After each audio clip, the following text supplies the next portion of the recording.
शबर साहब, ये फरमाइएगा कि ज़ाहिर सूरत हाल तो बहुत गंभीर है। हमने गुज़िश्ता रोज़ भी प्रोग्राम किया और आज भी मैंने प्रोग्राम की इब्तिदा में सैलाब के हवाले से बात की, लेकिन मेरा सवाल ज़रा मुख्तलिफ शायद हो।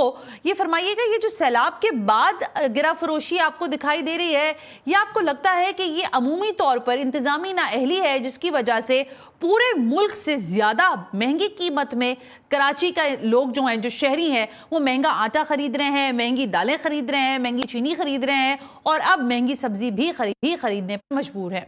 शबर साहब, देखिए, बात ये है कि हमने एक पिछले दिनों में एक रेटरिक कायम किया कि पाकिस्तान में इन्फ्लेशन की शरह जो है वो कम हुई है, और उसके बेस पे हमने ये कहा कि उसकी वजह ये है कि हमारी मईशत में कोई स्टेबिलिटी आई है जिसने हमारे हमारे इन्फ्लेशन के रेट को कम किया। उसमें मैं ये जरूर एग्री करता हूँ कि कुछ मैक्रो इकोनॉमिक इंडिकेटर ऐसे थे जो हमारे लिए बेहतरी हुई, मगर आम इस्तेमाल की चीजों में मैं नहीं समझता कि इन्फ्लेशन का कोई बहुत बड़ा रुकावट हुई और इन्फ्लेशन अपने एक तरीके से आम चीजें बढ़ती गई।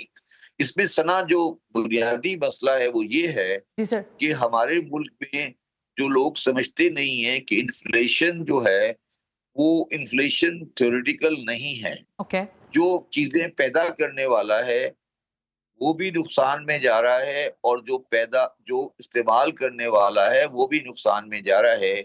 और दरमियान में जो मिडिल मैन और दलाल हैं, जो मिडिल मैन हैं, वो पाकिस्तान में ना किसी हिसाब किताब में हैं, और वो ही सारी पाकिस्तान की जो महंगाई कह ले या लोगों के आम आदमी की मुश्किलात की वजह है। फॉर एग्जाम्पल, आप ये कह रही हैं कि सब्जियां या चीजें कराची में महंगी हैं, यस सर। उसकी वजह ये है कि ये इंटीरियर से इनमें पैदा होती है, और जो काश्तकार को कीमत मिलती है, मैं आपको यकीन से कहता हूँ, वो कराची वाली कीमत के एक 1/10 हिस्सा भी नहीं होती।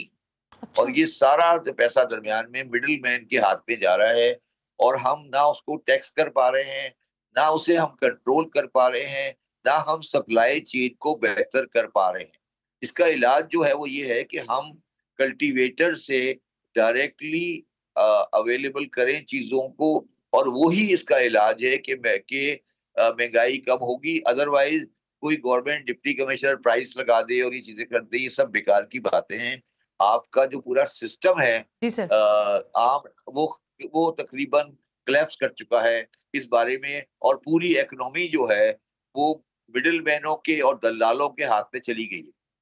अच्छा शबर साहब, जब आप ये बात कहते हैं कि मिडिल मैन का किरदार खत्म होना चाहिए, तो इसमें क्या तजवीज़ हो सकती है? देखिए, जो उगा रहा है, जिसका खेत है, जिसकी सब्जी है, जिसका जो भी मटेरियल है उसके पास, वो उगा रहा है, और एक ज़ाहिर सारिफ है जिसको खरीदना है, इस दोनों के माबैन जो मिडिल मैन है, इसको कैसे खत्म करना मैं कैसे मैं मुमकिन मैं होगा? मैं मैं मैं मैं मैं आपको बताता हूँ, आपकी शायद इतनी उम्र भी नहीं है, मगर जो लोग मेरी उम्र के हैं या उससे पुराने हैं, वो अगर याद करें तो रेडियो पाकिस्तान पर एक प्रोग्राम आया करता था, मंडी के भाव। हाँ।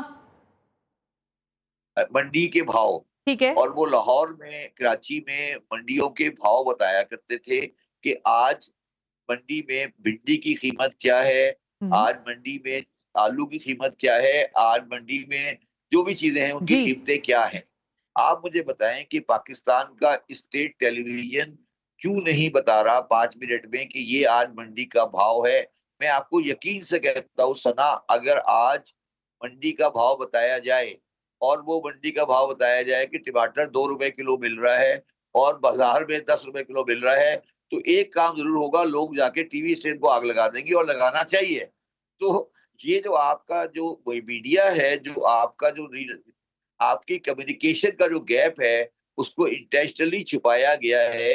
अगर आप ये बताएं कि इस वक्त ठट्टा की मार्केट में टमाटर किस किलो में बिका जा रहा है, और वही टमाटर कराची में किस कीमत में बेचा जा रहा है, तो मैं आपको यकीन से कहता हूँ वो 4 दिन बाद वो डिफरेंशियल कम अज कम आधा रह जाएगा। लेकिन हमने हमने इंटेंशनली मिडिल मैन के हाथ में हम खेल रहे हैं। हमने स्टेट का रोल जो है वो खत्म कर दिया है। मुझे ये बताएं कि वो मंडी का भाव जो प्रोग्राम आता था 70 से पहले, वो क्यों आता था? वो क्यों, किसने शुरू किया था, वो प्रोग्राम क्यों आया करता था, आज स्टेट टेलीविजन पे वो प्रोग्राम क्यों नहीं आता। जबर साहब, वो तो एक जाहिर है, आप बिल्कुल दुरुस्त बात करें, लेकिन इसमें मेरा एक नुक्ता है। देखिए, जब हम कीमतों के तायुन की बात करते हैं, मिडिल मैन के हवाले से ठीक है बात करते हैं, लेकिन कमिश्नर्स जो हैं, डिप्टी कमिश्नर्स जो हैं, खासकर कमिश्नर ऑफिस से एक नहीं लिस्ट देखिए, आप निकलती है। यहाँ मेरी बात सुनो, मेरी बात सुनो। देखो, ये तुम लोग बार बार कर रहे हो डिप्टी कमिश्नर, ये सब बेकार की बातें हैं। क्या आप ये समझती हो कि डिप्टी कमिश्नर सेंट्रल जो कराची में बैठा है, हम्म। नाजिराबाद लियाकताबाद है, वो जाकर दुकानों पे ये इंश्योर कर सकता है कि गोश्त कितने किलो मिल रहा है। ये हमें भूल जाना चाहिए कि प्राइस कंट्रोल नाम की कोई चीज एनफोर्स की जा सकती है बाय सिविल एडमिनिस्ट्रेशन।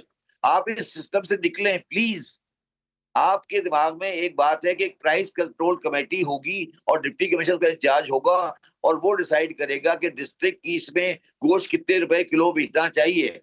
ये एक पुराना सिस्टम है, ये पॉसिबल ही नहीं है। डिप्टी कमिश्नर साहब अपने कमरे में बैठकर कैसे फैसला करेंगे कि लियाकताबाद की मार्केट में वो लिख देगा कि 20 रुपए किलो, और वो आपको, अगर आप जाके 20 रुपए इंसिस्ट करेंगे, वो आपको हड्डियां दे देगा, फिर आप कहेगा सर यही लिखा है, आप जब करना है कर ले। तो ये प्राइस कंट्रोल का जो मैकेनिज्म है, ये बिल्कुल बेकार की चीज है, ये खत्म होना चाहिए। ये पावर डिप्टी कमिश्नर के हाथ से ले लेनी चाहिए। ये और कॉन्सेप्ट ही गलत है, मैं ये कह रहा हूँ। और किसके पास होनी चाहिए ये पावर? नहीं, पावर नहीं होनी चाहिए, कम्युनिकेशन होना चाहिए मैडम। कम्युनिकेशन। हम मार्केट इकोनॉमी में बैठे हैं, ये मार्केट इकोनॉमी है। आप जब बताएं, जब मुझे पता होगा कि ठट्टे में टमाटर का ये रेट है और कराची में ये रेट है, तो और पब्लिक में इंफॉर्मेशन आएगी, तो खुद ब खुद एलिमिनेट हो जाएगा, खुद ब खुद ठीक जबर एलिमिनेट हो साहब, जाएगा मिडिल में।